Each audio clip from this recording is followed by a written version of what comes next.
Thank you for joining us online at Crossroads Community Church. We hope you enjoy this sermon from our most recent service, but we'd love for you to join us in person at Crossroads. We invite you to attend one of our services next weekend. We meet on Saturday nights at 6:30 p.m. and Sunday mornings at 9:30 and 11 a.m. If you would like to join our mission to connect people with God, visit us at www.crossroads.cc, where you can make a one-time donation or set up a recurring donation to support what God is doing at Crossroads. Enjoy the service. Down, down, down, down, down, down, be down, down, down, down, down, down, be down, down, down, down, down, down, be down. Wah, wah, wah, wah. Morning, Crossroads. Welcome. So glad you're here today. We are wrapping up a series called Wisdom. And so just to kind of give you a heads up and plenty of time to make a decision, this is a PG-13 message. And so if you have, I'm leaving it in your hands to make your decision about what you want to do at this point. If you've got kids that are under 13, Kids Community is available. We'd love for them to be a part of that with us. But just give you about 5 minutes or so before we start hitting into some really deep stuff, okay? So be prepared for that. Also, next weekend we're going to start a series called At the Movies. We did that last summer. You may remember that. But we took different movies and then we used them as kind of a jumping board into God's Word. And then, so we're going to do At the Movies 2.0, all right? So starting next weekend, hope you'll be there for that. Bring some friends with you. It's a great way for you to just say, hey, my church will be speaking your language. We want you to be a part of it with us. So At the Movies 2.0. All right, most of us would admit and know that everything in life has a wise way or a foolish way, right? It's a good thing to drive on the right side of the double yellow lines. Not such a good thing to drive on the left side of the double yellow lines. Take it from somebody that has had several tickets in his life and was actually broadsided by somebody that went on the other side of the double yellow lines, all right? Boating, for example. Lots of fun and a great experience if you're seated properly and paying attention to the buoys that are there, the red and the green ones telling you which way to go, especially if you're entering shallow water. Take it from a guy that almost hurled his brother over the edge of the boat when I entered shallow water, not paying attention to the buoys. Believe it or not, boats should remain in contact with the water. All right? Flying. Pretty cool within the confines of a plane, right? Take it from a guy that was on a roof, working on a 2-story roof with some friends, and a buddy of mine passed out from heat exhaustion and began to roll down the roof. And I caught him as he went right over the edge by one arm and slid him over to the ladder that we were using and helped him down. It's a lot more fun within the confines of a plane. Everything in life has a wise way or a foolish way, a right way and a wrong way, a way that brings life and a way that brings destruction. And with every area of life, I think everyone in the room would agree on that except for one big area: human sexuality. This is the one area of life that we have a hard time accepting the double yellow lines, the boundaries in the water, the confines of the plane. And before the squirm factor and the silence hits the roof here at Crossroads, let me just set the playing level, field playing level, really level for all of us. Every single person, there's probably not one single person in this room that could say that they've followed God's way, God's wisdom with sexuality perfectly. Can we just agree to that? There's not hardly anyone here that would say they've done that. So we come into this all on the same playing field. All right? It's all level. Deal? All right, deal. Besides, I just want you to know I am an expert in the subject of sex. Because I've been married 18 years. And my wife and I have sex almost every night. Almost on Mondays. Almost on Tuesdays, almost on Wednesdays, almost on Thursdays, almost on Fridays, almost on Saturdays.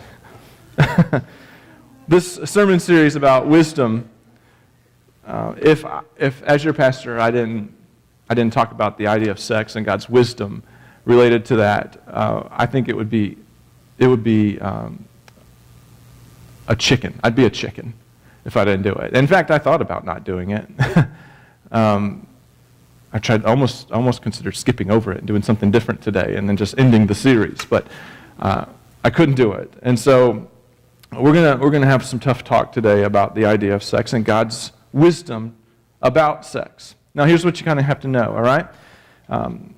This is the groundwork. Sex was created by God, number one. And because of that, the enemy has tried to twist and manipulate the idea of sex for years and years and years. He's manipulated and twisted it to the point of just problems and personal hurts, to the scope of billion-dollar porn industries, to sex trafficking, to sexual abuse, to sex crimes, all the way down to the problems in the homes and lives of people that are my dearest friends, and everything in between. Just recently, there was I don't know if you guys were familiar with this or paid attention to it in the news, but there's a website, something related to Ashley Madison. I don't know the correct URL, but anyway, there's a website designed to help people have a discreet affair.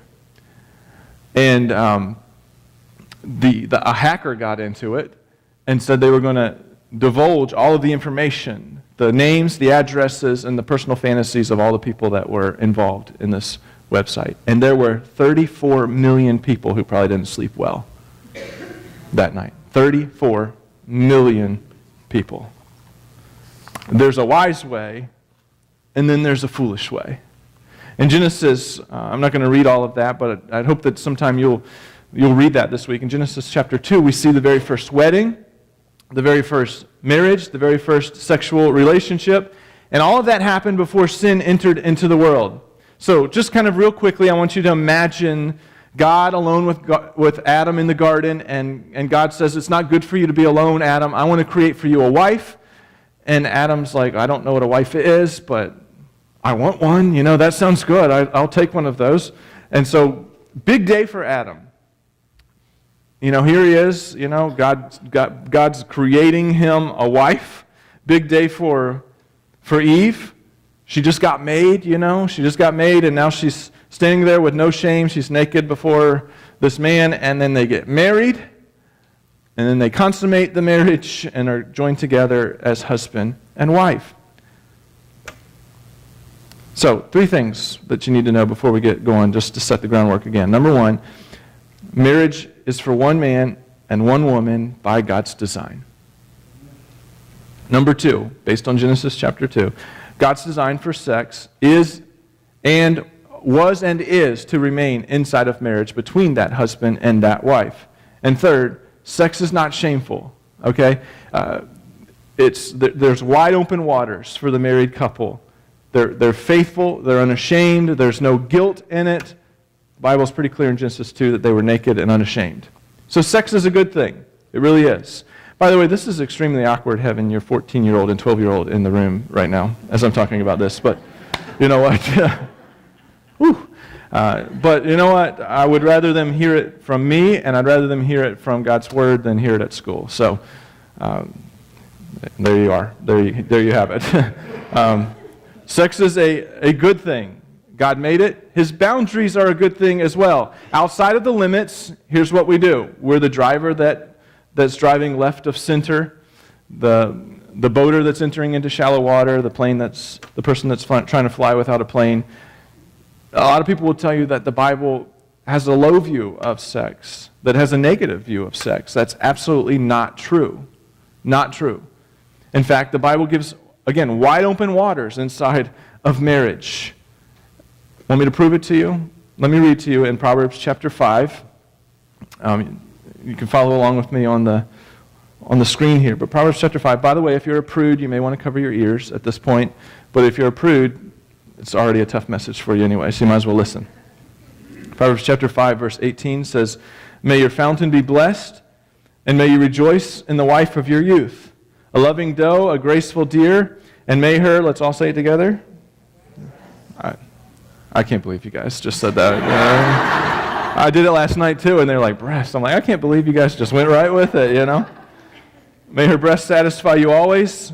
May you ever be intoxicated with her love. I read this as our church has been reading through the book of Proverbs, 31 days in July and 31 books in the book of Proverbs. And so we've been reading along. When I got to Proverbs 5 and I read those verses, I just kept following my wife around the house, just telling her that she was intoxicating to me. It's like, you intoxicate me. And she's like, what are you doing? I'm like, you intoxicate me. She's like, I don't understand. But anyway, okay. So the Bible isn't down on sex. Bible sex is actually better. It really is. Because it's not just the physical act. There's intimacy. There's the body, heart, mind, soul, spirit, all of that joined together, which is way better than what the world offers. The world offers you a full body handshake. God offers you something greater than that.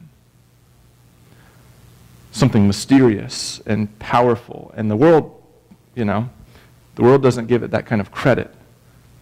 If you're married, intoxicate yourself with your spouse. That's the wise path. But we can't stop there because there's another path that often calls to us. It's the foolish path. And so what I want to do from the rest of the time here is go through this foolish path in Proverbs chapter 7. Again, just kind of go with me here. You'll see in Proverbs 7 that this is a warning about the foolish path, the path that we tend to find ourselves on, and probably all have found ourselves on at some point. Solomon is a teacher, and he's speaking to a group of young married men who have enrolled into the school of wisdom. Now, it applies to everyone. It applies to married men and married women and single men and single women. It applies to everybody in the room. There's wisdom for all. So let's start to read in Proverbs chapter 7. It says this, "My son, keep my words and store up my commands within you. They will keep you from the adulteress, from the wayward wife with her seductive words." So he starts to tell the story now in verse 6. It says, "At the window of my house, I looked out through the lattice.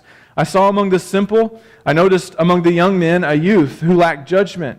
He was going down the street near her corner." Picture this in your mind. "Walking along in the direction of her house at twilight, as the day was fading, and as the dark of night was setting in." There's a door that this is talking about. There's a door that we all, it's that temptation. It's a metaphor. This door is a metaphor that we tend to walk through. It's the crossing of the double yellow lines. It's the going into the shallow water. It's the flying without a plane. It's that we went through with it and we went through the door. You guys get the idea of that. And a lot of people will go through that door and they'll say, whatever it is, whether it's an affair or pornography or sex outside of marriage or whatever the case might be, and they go to that place and they say, I went through the door and I went through with it, and it's like, I don't know how it happened. It just happened. I can't explain it, but I'm here now. And what the book of Proverbs is saying to us in chapter 7 is that you didn't just show up there, okay? That there were actually steps that you took along the way that led you to that door that you walked through. That there's at least 7 steps. That you didn't just show up and say, I'm not sure how I got here. There were actually step 1, 2, 3, 4, 5, 6, and 7 that led there. And if you find yourself on that path of foolishness, step 1, 2, 3, 4, 5, 6, or 7, that you get off the path as quick as you can. Otherwise, you're going to go through the door. And so let me give you that path. Here's the first one. It's written there in those verses that I just said. It's being at the wrong place at the wrong time. Being at the wrong place at the wrong time. It says that Solomon's at the window looking, out the window at this sunset, and he sees among the simple, the word there, simple actually means foolish, a fool. He sees a fool, and he notices among the young men a youth who lacked judgment, and he was walking around the street corner. He was a simple man. He was a senseless man because he was in the wrong place, at the wrong time. Is there anything wrong with the person that goes down to the hotel bar late at night by themselves? Is that a sin? No. No, it's not. But it's foolish. And it's senseless. Because wise people will recognize the pitfalls and will set up areas in their life of accountability and processes and procedures and ways to keep them from walking off the cliff. It's the foolish person that's just going to skip right along until they fall into the hole. He says, I saw this simple and senseless man just at the wrong place at the wrong time, just wandering around the streets late at night where he shouldn't be, at the wrong place at the wrong time. Wise people will protect the character, their character, and the character of others. Wise people will recognize that they aren't perfect, and that they're going to, and because of that, they're going to mitigate the risks. There's not a single hour of my day that somebody doesn't know where I am at all times. There's not a single hour at night, in the evening, that my wife doesn't know where I'm at and who I'm with. I don't drive alone with women in the car by myself. I don't have pastoral lunches with the women of Crossroads, and I'm sorry that's the way it is, but that's the way it is. And people have laughed at me, and people have said you're overly cautious. People have accused me of being overly cautious. They've talked down to me and said, you and Heather just don't trust each other. If you had a good relationship, you trust each other. Heather and I trust each other completely. I just don't trust myself. And I'm going to mitigate the risks and not put myself in positions because I know wiser people than me that have fallen because of being in the wrong place at the wrong time. The Bible says, take heed. Take heed. That's everybody. Take heed lest you fall. And so, being in the wrong place at the wrong time isn't necessarily a sin, but it's certainly foolish. And it's simple, and it's senseless. And it's the first step on this path that leads you to this door to cross the double yellow lines. The second step is the second look. The second look. Verse 10 says, Then out came a woman to meet him, dressed like a prostitute, and with crafty intent. It didn't say that she was a prostitute. It leads you to believe that she was, for sure. But she's dressed provocatively, no doubt. And because of that, there's an eye catch. An eye catch. It's going to happen. Let me ask all the single people in the room. Does your eye get caught at times? Let me ask all the married people in the room. Does your eye get caught oftentimes? I mean, just because you have a favorite beach destination doesn't mean that you don't see the beauty in other beach destinations, right? It's the second look that's going to get you into trouble. The first look, you go, oh, wow, good job, God, you are a good creator, way to go, you spent a little extra time on that, that was great, It's the second look. If the low res version doesn't do it for you and you go in for the HD version, then you're in a dangerous spot, all right? Visual beauty is that eye catch is very dangerous for us. It's powerful.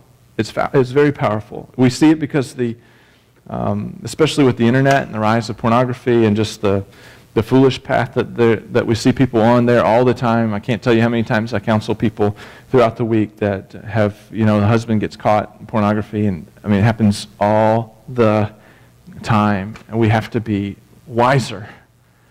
It's that second look that's going to get you into trouble. It's the second look that's going to get you into trouble. It just will.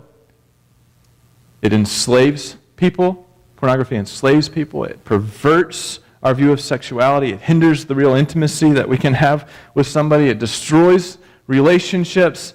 And let me just say as clearly as I can, it's more than an image.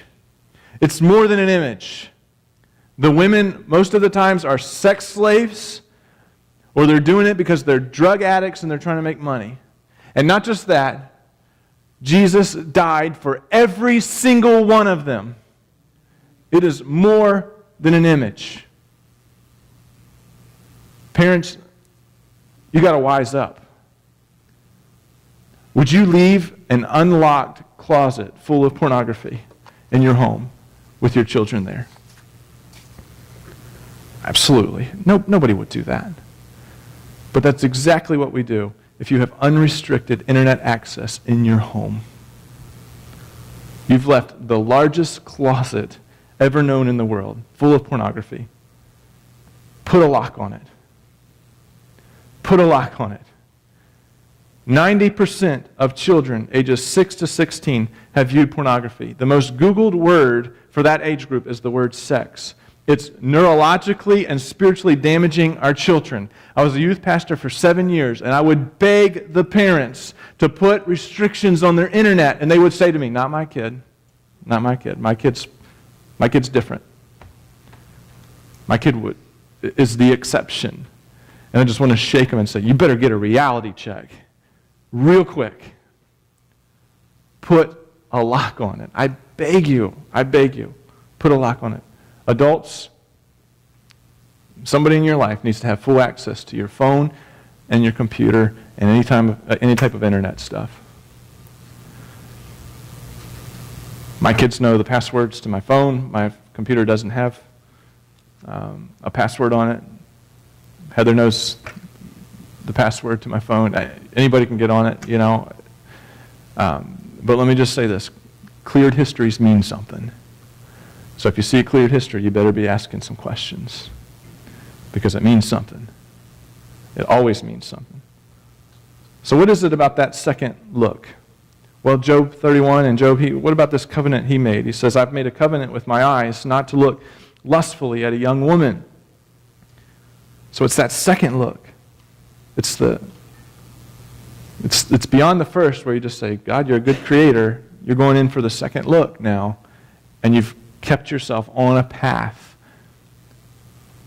that's a foolish path that's going to lead to destruction. The third one is desired chemistry. Desired chemistry. The same verse applies there. It says, then out came a woman to meet him, dressed like a prostitute and with crafty intent. Notice the woman came out targeting him with sexual desires. I mean, chemistry is going to happen, right? One person gives desired attention to another person. They receive it. They enjoy it. They give it back. That's going to happen. Today in our life, that happens as much by text message as it does by face-to-face. Chemistry is going to happen. It's going to happen. And when it does, it's way more powerful than a look. It's a throat grab at this point, because everything inside of you begins to explode. Testosterone and estrogen and dopamine and serotonin, all those things begin to explode because it feels so good. So single people, this is what you're looking for, right? You're looking for that kind of chemistry. Married people, if you're married and you find that chemistry with somebody else, and you find yourself continuing to go back because you enjoy that feeling that you get and that chemistry, you're in a dangerous place. And you've stayed on the path. Step 3. Step 4 is a lingering touch. A lingering touch. Verse 13 says she took hold of him and kissed him. Now, kissing in ancient Israel wasn't that big of a deal. That was pretty customary. But the idea of that she took hold of him and kissed him was just a step past normal. You get the idea. Just a step past normal. It's the lingering touch. It's the hand on the knee, or the brush against somebody. It's the hug that lasts a little too long, or you didn't bend at the waist like you should. You know, whatever the case might be. It's that. Was that a little longer than normal? There's something. Did that mean what I think it meant? It's that lingering touch. And it's not wise when you're married. And it keeps you strongly on the path. Number 5 is the candlelight dinner. The candlelight dinner. Verse 14 says, I have fellowship offerings at home. Today I fulfilled my vows, so I came out to meet you. I looked for you, and I found you. And you say, well, what does that have to do with the candlelight dinner? Well, that's exactly what's taken place in these verses, because in the book of Deuteronomy, the fellowship offering, when it was offered to God, the command of God was to eat the rest of the bread before night. And so what she's saying is, I've made the fellowship offering, and the house is full of bread, and I need someone to come and help me to eat it before night falls. And so here's the candlelight dinner. He can't turn her down, you know. She needs help eating the bread at this dinner.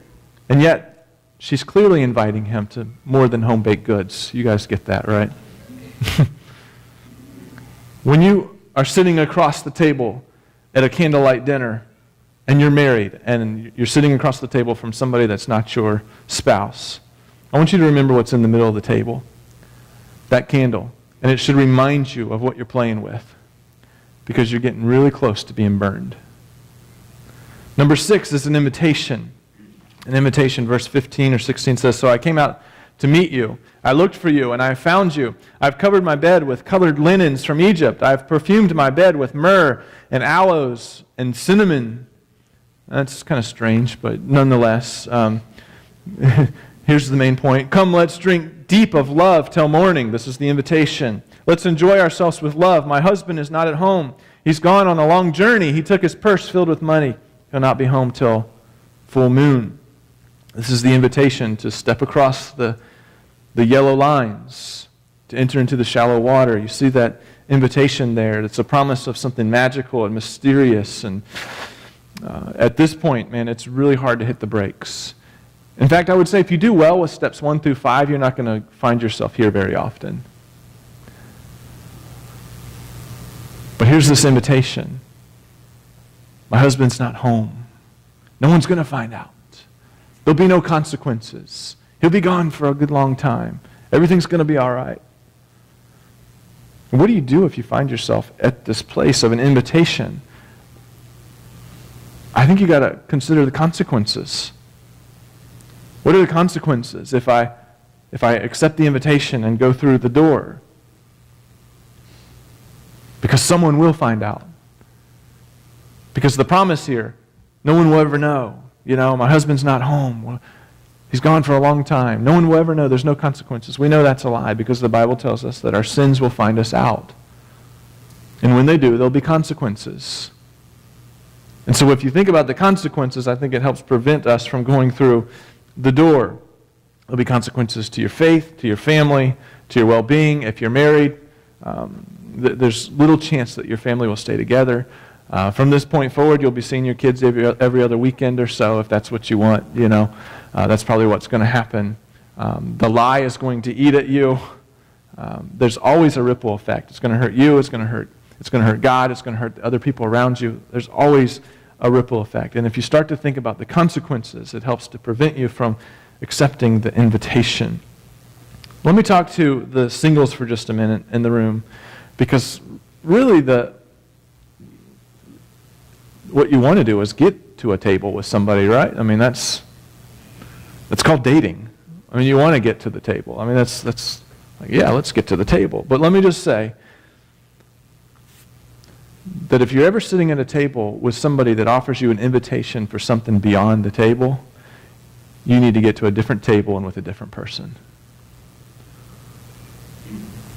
Think of it this way. If someone's willing to do the hard work before marriage, then more than likely they're going to be willing to do the hard work after marriage to sustain the marriage. Get at tables with people that want to do the hard work before marriage. So before you take the invitation, consider the consequences, because they'll come. The last step here is the bedroom. You walk through the door and into the bedroom. It says, with persuasive words she led him astray. She seduced him with her smooth talk. All at once he followed her like an ox. Some pretty descriptive words here. Like an ox going to the slaughter. Like a deer stepping into a noose till an arrow pierces his liver. Like a bird darting into a snare, little knowing it will cost him his life. And the reality is that some of you are here right now. Maybe some of you are here with your heart and mind. Some of you have been here and you didn't just show up there. There were at least these 6 steps that happened before you got there. Again, the metaphor is going through the door. It's the crossing of the double yellow lines. Whatever it is for you, where you stayed stubbornly and foolishly on the path, and now you've gone through with it. And all the pleasure and all the guilt and all the shame and all the hurt and all the stupidity and all the coming consequences are all wrapped up in one little ball of mess. And you're asking, what do I do now? What do I do now? Where do I go from here? Well, I'm going to answer that in just a minute. But let me give you Wisdom's path real quick. I'm going to go through this really fast. I know that was a little bit longer, but let me give you Wisdom's path. This is the path where a husband and wife are together with open waters. God is the creator with creating sex with our best in mind. Bible sex, again, is the best sex, and He has our best in mind. It's way better than what the world has to offer. Let me give you at least 6 of the things that God created, the reasons why He created sex. Number 1 is pleasure. Pleasure. Sex was intended for pleasure and enjoyment between a husband and a wife. Let me remind you of a little book called The Song of Solomon. Anybody ever read that? I'm going to read it from up here, but listen to these verses in Song of Solomon. It says, "How beautiful your sandaled feet." That's kind of strange. Maybe it's a foot fetish or something, I don't know. But anyway, "How beautiful your sandaled feet, O princess daughter. Your graceful legs are like jewels, the work of an artist's hands. Your navel is a rounded goblet that never lacks blended wine. Your waist is a mound of wheat encircled by lilies." I'm not sure using the word mound in a description of your wife is probably the best word to use, but you get the point here. "Your breasts are like two fawns, like twin fawns of a gazelle. How beautiful you are, and how pleasing, my love, with your delights. Your stature is like that of the palm, and your breasts like clusters of fruit. I said, I will climb the palm tree." Oh boy. You see the pleasure here, right? I hope you can't get fired for reading the Bible. Can you get fired for reading the Bible? No. Wow. "I will take hold of its fruit. May your breasts be like clusters of grapes on the vine, the fragrances of your breath like apples. God bless them." Oh, never mind, that's the next one. Okay, so you get the idea. It's pleasure. The idea is pleasure here. There's no mention of children here or procreation or anything like that. It's just about, plain and simple, having fun, a husband and a wife enjoying it as a gift from God.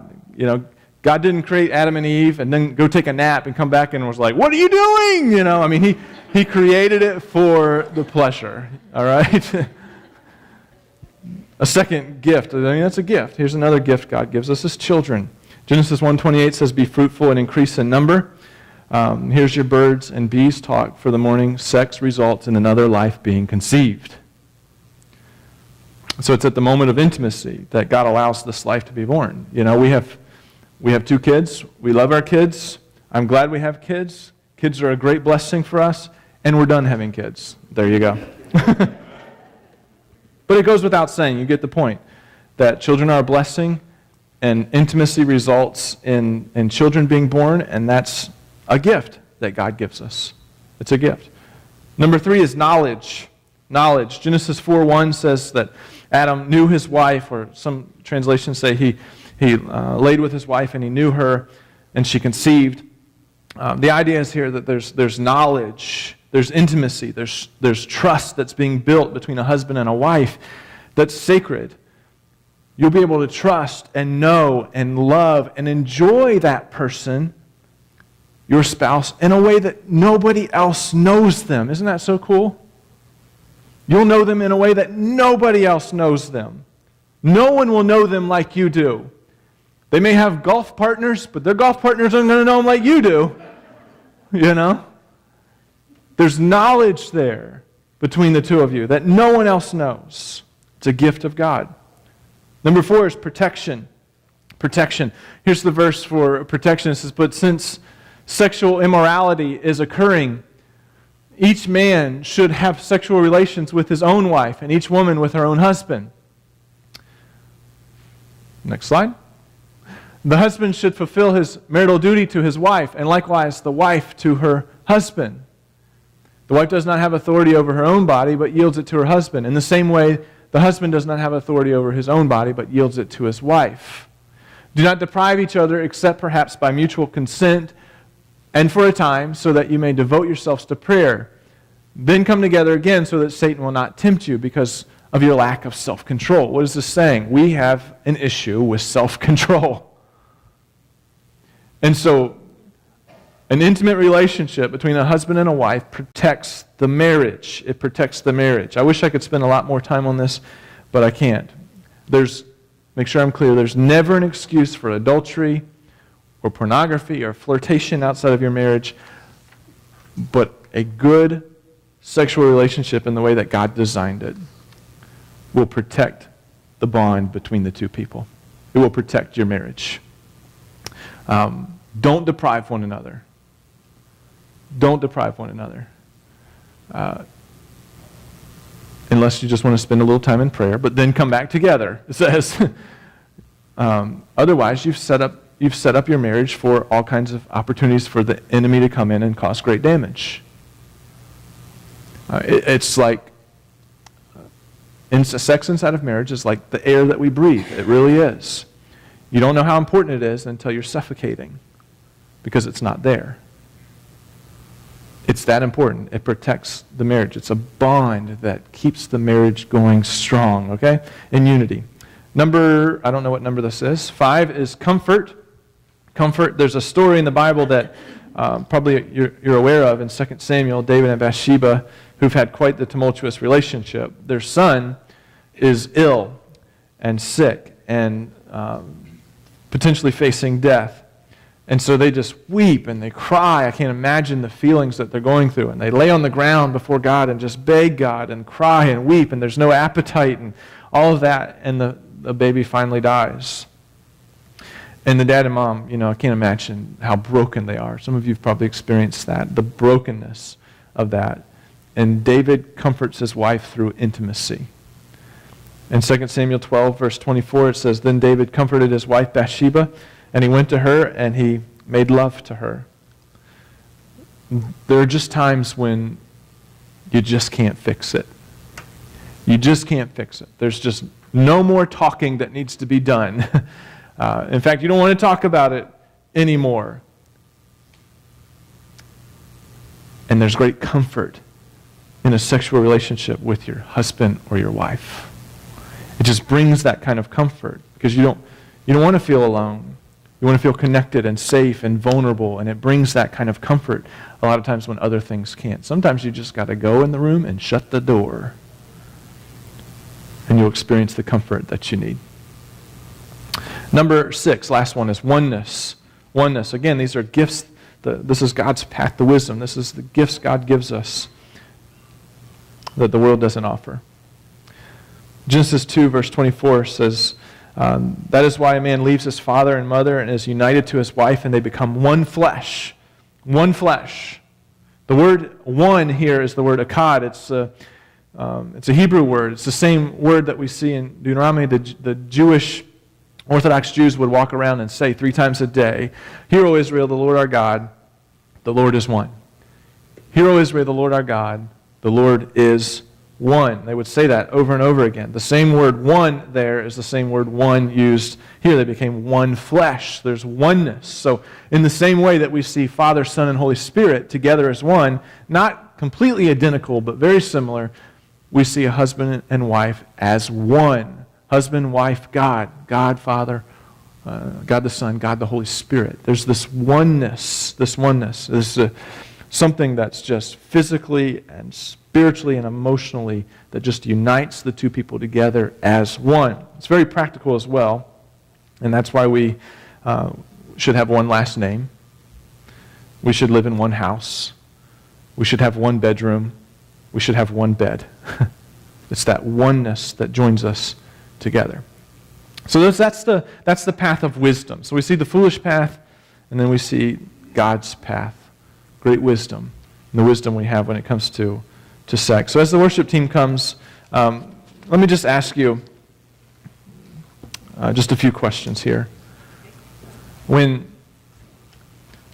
God tells you to be faithful to your spouse and to practice chastity before you get married and to enjoy the open waters of a committed sexual relationship inside your marriage relationship, what is God really saying to you?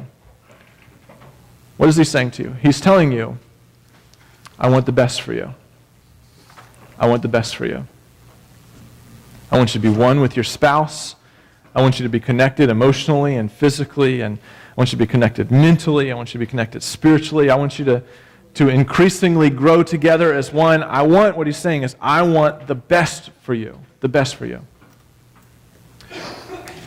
And so when you entered in here today, we all put ourselves on the same level playing field, okay? Every single one of us in this room could easily say, I've not done this perfectly. I've been on the foolish path. I've been there. As your pastor, I'm telling you, I've been on the foolish path. And if we find ourselves on that foolish path, or if we find ourselves actually going through all of these steps and actually crossing through the door, the question is, what do you do now? Like, what do you do now? Where do I go from here? That's the question. There's only one place to go. It's the foot of the cross. It's the foot of the cross. It's where Jesus takes all of that sin and he removes it from us. It's where we experience his forgiveness and his love and his grace and his mercy. And he takes care of the sin and the shame, and then he picks us back up and puts us on wisdom's path again. I can't deny to you today that there won't be consequences, because there will be. But if you bend your knee before Jesus who died for you and just call it what it is. Call it what it is. Put it on the table. God, I crossed over the double yellow lines. I sinned here. I want you to know that he loves to forgive. And he loves to heal. And he loves to repair. And he loves to make things right that aren't right. And so just go to that place. Go to that place. And find him there, willing to forgive and heal and repair. Find him there. So just take a minute and look under the hood of your vehicle, you know. What led to you continuing down these steps to the place where you went through with it, or even put you on the path in the first place? What led to that? What leads to that is that there's something inside of you that you're trying to fulfill, a desire that you're trying to fulfill that only Christ fulfills. There's something spiritually wrong with you if you've found yourself on the path and remained on the path. But he's there to help fix that. And he wants to fix it. And he loves to fix it. If you've gone through the door, then seek God's forgiveness. And walk out that door and shut the door behind you. And never walk through the door again. But you got to lay it all out on the table. And say to God, forgive me, heal this. I'm sorry. It's going to get messy. It will. It will. But he stands there ready to help you repair it and fix it. God, we thank you for your path of wisdom. And how often we find ourselves on the foolish path.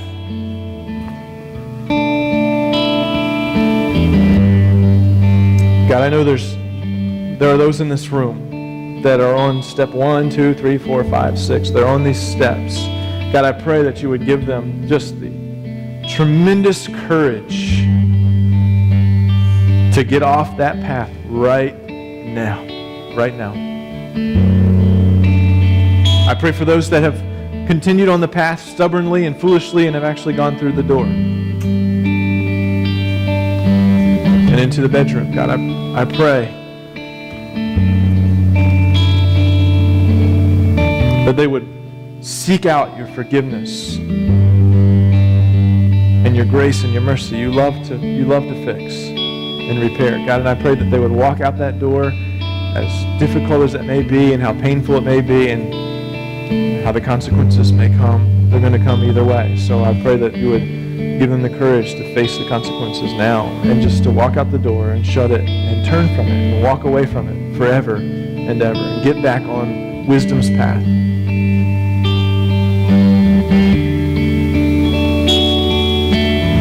Every single one of us in the room have failed in this area, God. So we plead and beg and ask for your forgiveness. And we love you.